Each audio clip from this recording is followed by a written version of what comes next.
wondering, how do I do core exercises with my ostomy? What are safe core exercises to do, and how do I even activate my core with my ostomy? Then you're in the right place. My name is Elaine O'Rourke. I've had an ileostomy for 15 years and it was actually made permanent 14 years ago today.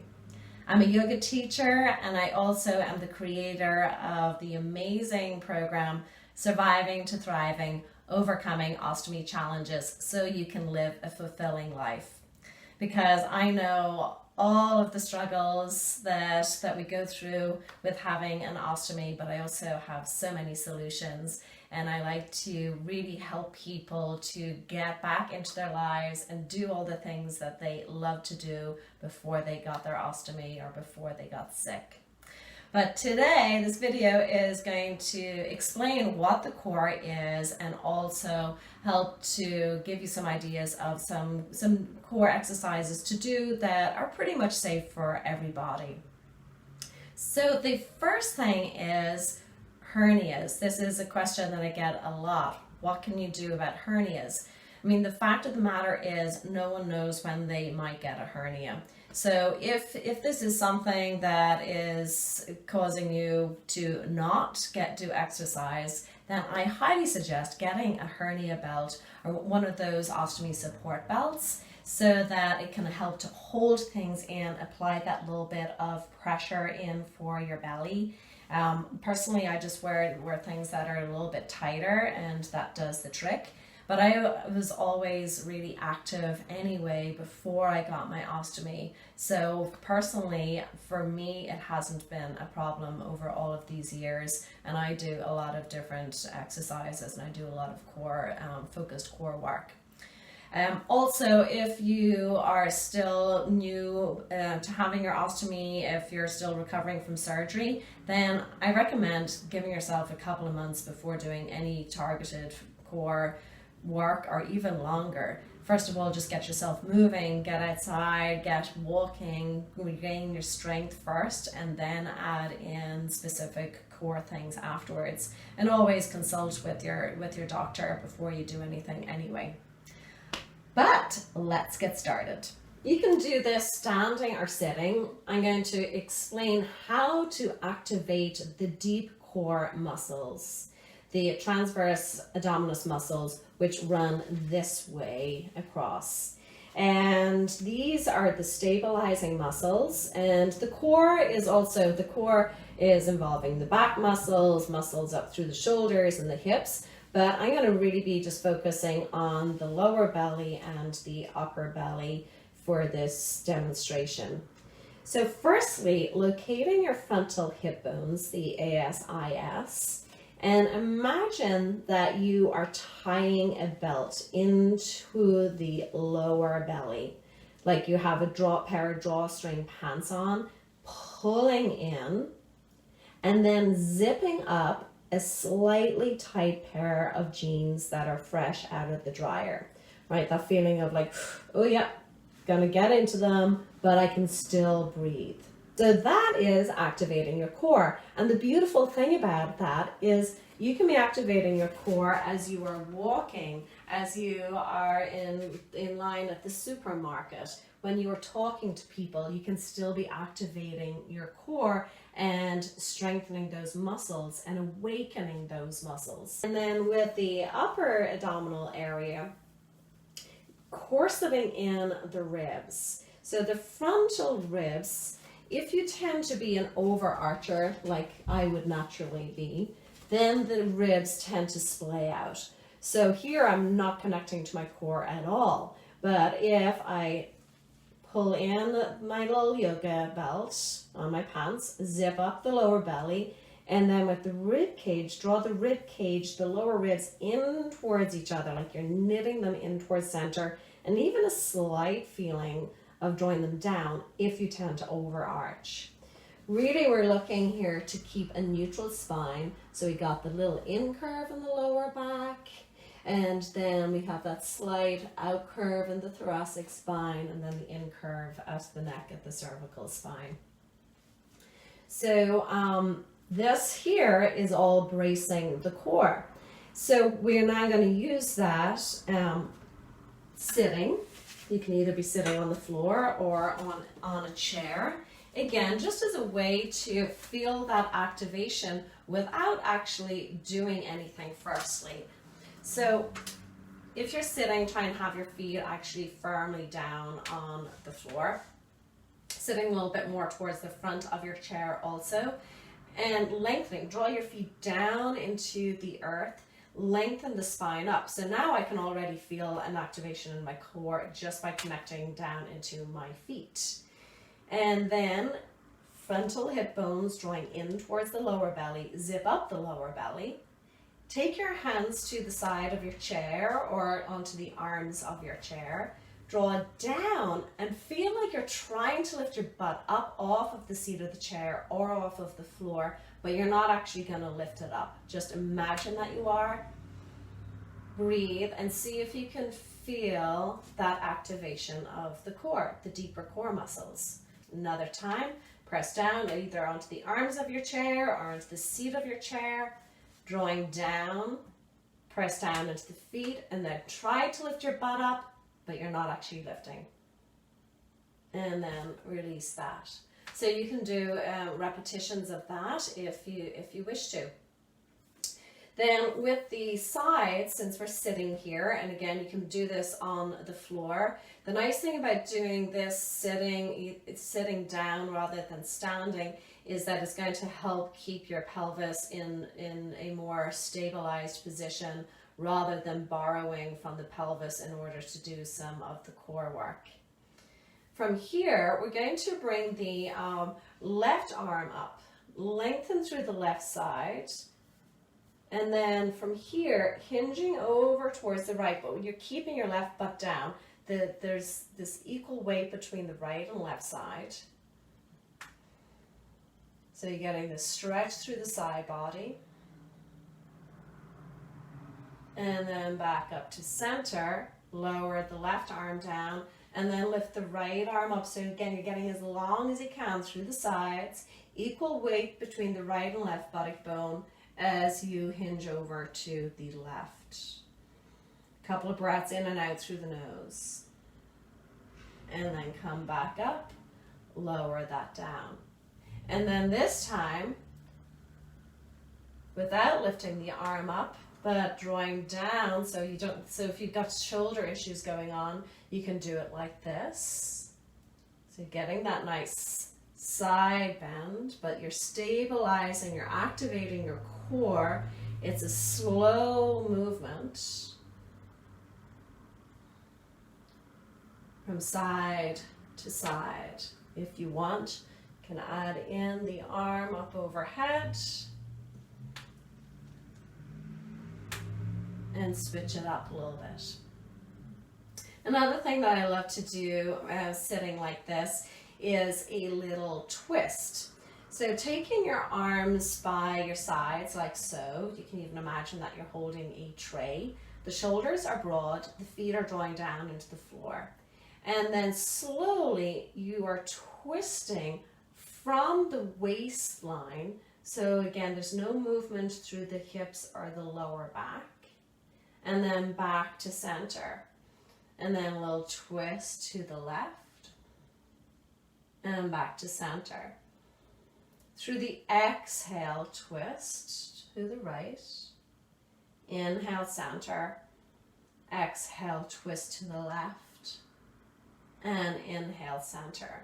And you can repeat that as many times as you want. So that's just a nice little twist and helping to tone through the waistline.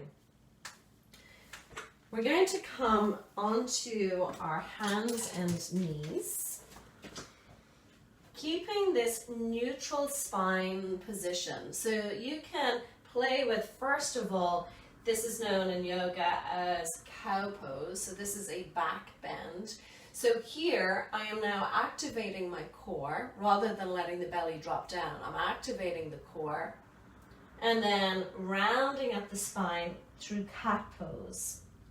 And now finding the middle ground, neutral spine. So I'm in neither the back bend nor the rounded position, in more of this tabletop position.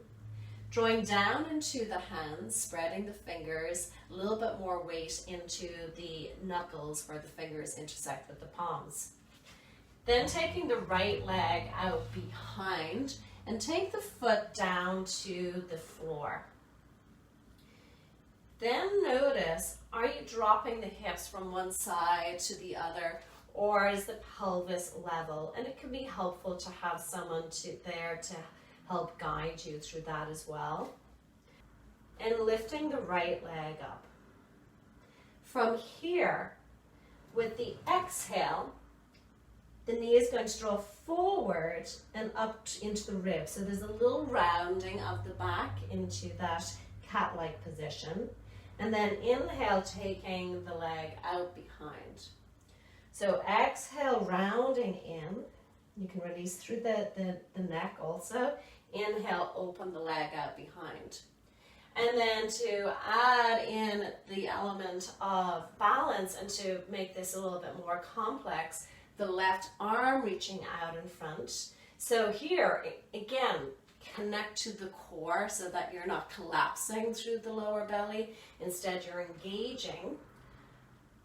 Also, the right arm is staying straight. And exhale, slowly draw the arm and the leg in towards each other.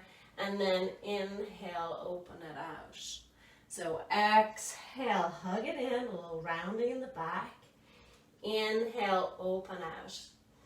So this it might look easy, but it is quite challenging. You might notice that the elbow is bending a lot. So keep the arms straight so that you're not borrowing from another area in order to look like you're doing this active core exercise. And then coming back down onto hands and knees, and you'd repeat it on the other side. Okay. The next one that we're going to do, and this one is getting a little bit more challenging now. So, take your time with it and only do this if it feels right in your body. It might be something that you build up to. But this is one of my favorite core exercises. So lying on the back, the nice thing about this is that you get the feedback from whatever you're lying on. You're able to tell if the back is lifting up a lot. You're able to tell if you're flattening out the back. So you've got that natural feedback of the floor below you. So with the feet down, try and find neutral spine.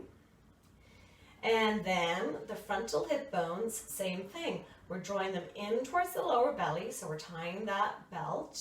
Then we're zipping up our imaginary tight pair of pants, but we can still breathe. The back ribs, the back lower ribs are staying down on whatever you're lying on. And then I want you to imagine with the arms down by our sides, imagine that you're trying to lift your feet up, but you can't. So you've got big weights on your ankles. You're imagining that you're trying to lift your feet up, but you can't. You're resisting it. And already, just like we did when we're standing or sitting, I can already now really feel my deeper core muscles activating. So then begin to actually lift one foot up. You can lift the right leg up. Have the heel up as high as the knee. And then lifting the other leg up and bring the legs together. Notice, did you arch your back in order to lift the feet up? And if you did, just bring the feet back down. Focus on keeping the back ribs down as you slowly lift one leg and then the other leg up. To make this even more fun, we're going to bring the hands to the legs, somewhere along the thighs, just above the knees. And we're pressing firmly the legs and the hands into each other to provide a good amount of resistance. This now is awakening my core completely. You might even feel a little shaky doing this, but keep breathing. Keeping the back ribs down, there's still a little space between the lower back and the floor. And just breathing. Notice how this feels. Keep the heels up as high as the knees or slightly higher than the knees. And just be mindful that the knees don't come towards the chest. You want to keep the knees over the hip creases, over the hips, or even slightly forward. Couple more breaths here. And then if you need to, rest the feet down. Take a nice deep recovery breath in through the nose and back out through the nose. Again, before you even lift the feet up, imagine you got weights on your ankles. Resist lifting the feet and then lift one foot, active core, then lift the other one. Hands to the legs and the legs press firmly back into the hands also. This time we're going to inhale the right and left, the right arm and leg away from each other, any little amount, and then exhale, bring them back in, pressing the hands and the legs into each other. So inhale, slowly arm and leg away from each other, any amount, exhale back in. Inhale, slow away, exhale back in. So if you notice that your ribs are lifting up as you draw your arm and leg away from each other, then do less, make the movement even smaller. Sometimes when we add in the arm, again, we borrow from other places to do what we think is the exercise. So be mindful, notice what your body is doing, and then switch sides. The left arm and leg working away from each other, and you can do as many repetitions as you wish. Now my right side is still active. The right hand and leg are still pressing firmly into each other as the left side opens away. I'll do one more here. And then lower the feet down, bring your arms back down by your sides. Personally, I love to come up into a bridge pose from here. Just stretch out through the back and through the belly, so you can lift the hips up. Again, draw firmly down into the feet, just lift the hips up. Get this stretch through the front side of the body. Make sure you're activating your core.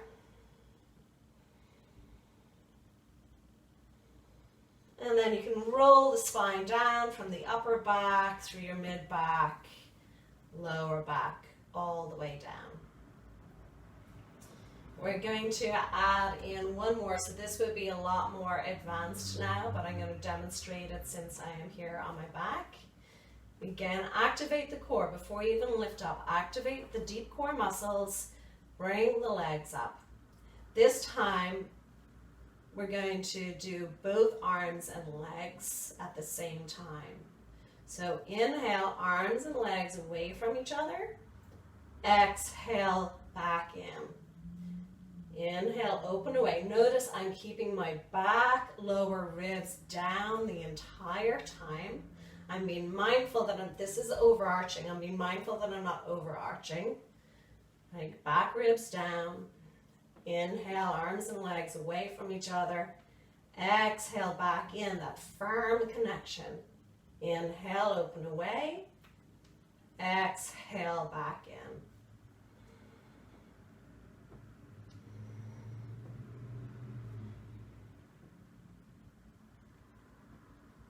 And then I'm going to place the feet back down. You can do as many, you can build up to, from 5, then build it up to 10 to 15, etc., etc. Okay, so another one on our backs here, we're going to add in a little bit of a twist. So the hands are going to come behind the head so that the head and the neck are fully supported. Same thing, I'm now embracing my core to lift the feet up. Draw the legs together. You could even place a block between the legs if you had a yoga block handy. And then from here, deep breath in and then exhale, lifting the shoulder blades up. Hold it here, and then with the next exhale, we'll twist to the right. Think of the left shoulder twisting over towards the right thigh. The pelvis is staying stable. Inhale to center. Exhale, twist to the left. Inhale, center. And exhale, lower down. Deep breath in. Exhale, lift up to center. Deep breath. Exhale, twist to the right. Inhale, center. Exhale, twist to the left. Inhale, center. And then lower down. So repeating this, deep breath in. Exhale, lifting up. Full breath in. Exhale, twist to the right. Inhale, center. Exhale, twist to the left. Inhale, center. And lower down. Lowering the feet down. And again, you can build it up to as many repetitions as you wish to. Rolling over onto your side. Coming back up onto the hands and knees. So on all fours, finding that neutral spine, using the feedback from being down on our backs. Taking the left leg out behind. Draw firmly down through the ball of the left foot. So you're actually really engaging the left leg. Same thing with the arms, keeping the arms straight. So this might be enough just doing this as you press down through the hands, press down through the ball of the left foot, and then lifting the right knee, shin, and foot off of the floor just an inch. Breathing. And then maybe taking the right leg out to the left so that now you are in a full plank pose. Or you can lower the knees down but still keep that engagement and connection through the core. All right, then lower both knees down if you haven't already. We'll take that on the other side. So the right leg out behind, press down into the ball of the right foot. Listen to your wrists. This can be a lot in the wrist, so if it's too much, then wait for the next one that I'll show you. Lifting the left knee, shin, and foot just an inch up off of the floor. Couple of breaths here. And then take the foot out behind. So notice that my back is nice and straight. Be mindful that you're not dropping the hips down because this is just going to be pulling on the lower back an awful lot. So that's why it's nice to do it with the one knee down first, lift it up, and then to take the leg out behind just to make sure you're in good alignment. And then lower both knees down. You can bring the hips back towards the heels for child's pose. Rest the arms. You can even take the arms back by your sides.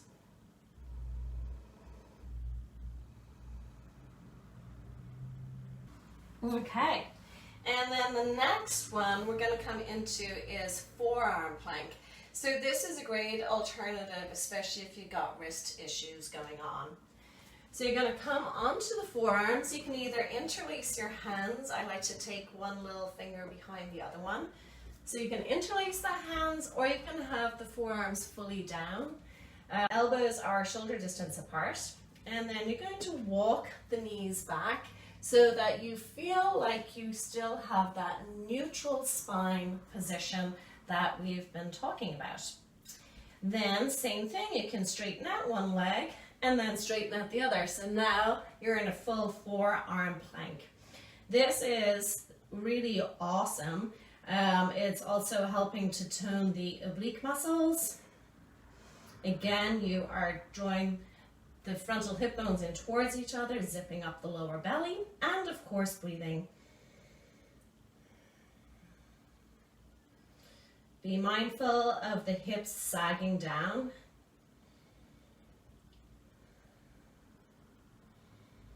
And then you can lower the knees, and if it feels okay through your ostomy and your belly, you can lower the belly down and just come into this little back bend known as Sphinx pose. Or you can come back and rest in child's pose again.